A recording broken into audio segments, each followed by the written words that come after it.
Just a Mo by Laila Morse. Read by Aldington.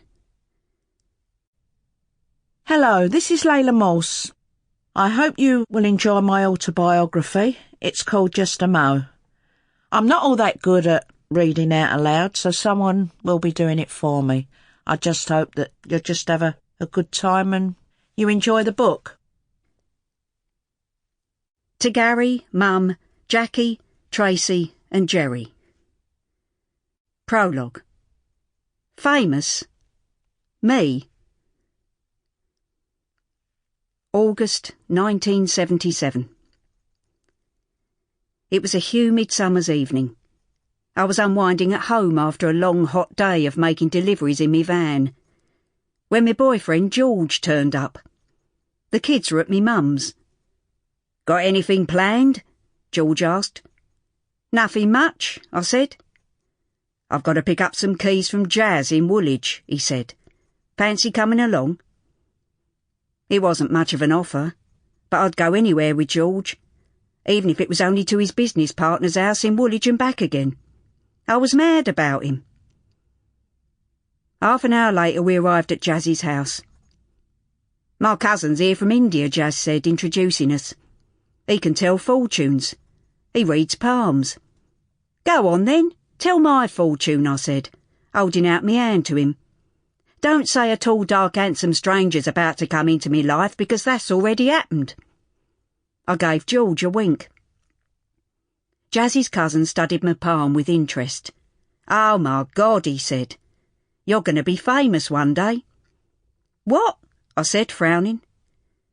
He nodded vigorously. "Yeah, I can see it as plain as daylight. Everybody's going to know who you are." Well, you never know, I thought. My younger brother Gary was at drama school. Perhaps when he graduated, he'd work with a load of well-known actors. Then I might land up with one of them and marry him. I'd be famous by association then, wouldn't I? I certainly couldn't imagine it happening any other way. I was never going to be famous in my own right. I told a few people. "A palm reader said I'm going to be famous one day." "Really?" they would say, looking at me in disbelief. "Don't be stupid. How could you end up famous?" Not one person took it seriously, not even to humour me. It wasn't even a long shot. I was a nobody, and I would always be a nobody. They're right, I thought. It's never going to happen. How could someone like me become famous? Chapter 1. Little Terror. Taking a deep breath, I knocked at the door of 16 Hatcham Park Road. Then I ran back outside the gate, closed it and waited. The door of the terraced house opened. A little man appeared. He was wearing a dark suit, a black waistcoat and a false collar. A tremor of fear went through me. Peering at me through a pair of round, horn-rimmed spectacles, he waited for me to speak. A lump came into me throat. All I could think of was how much he resembled the famous murderer, Dr. Crippen. "Is Primrose in, please?" I mumbled, me heart thumping. He turned his back on me and shouted into the house. "Primrose, you're wanted!" Then he was gone. I stared at the ground, waiting for my heartbeat to slow. Prim appeared at the door. "Come in," she said, smiling her broad open smile. "No, you're Dad," I whispered. "Come on," she said, turning to walk down the hall. I stepped gingerly into the house, secretly glad that she'd insisted. I preferred it when her dad wasn't there, but I still loved going to Prim's house.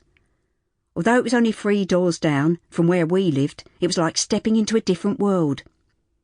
A clock started cuckooing as I walked along the passage after Prim. Then another clock began to cuckoo, and another. Prim's dad was always fiddling about with his collection of cuckoo clocks, which all seemed to have different chimes and be set at different times. He also kept canaries in cages, and the sound of the cuckooing clocks would set the canaries off chirruping and chirping. Next, the family parrot, Grumpy, would join in, screaming and squawking, if he hadn't escaped that day. If he had escaped, he would often as not be sitting at the top of the tallest tree in their garden, waiting to be coaxed down.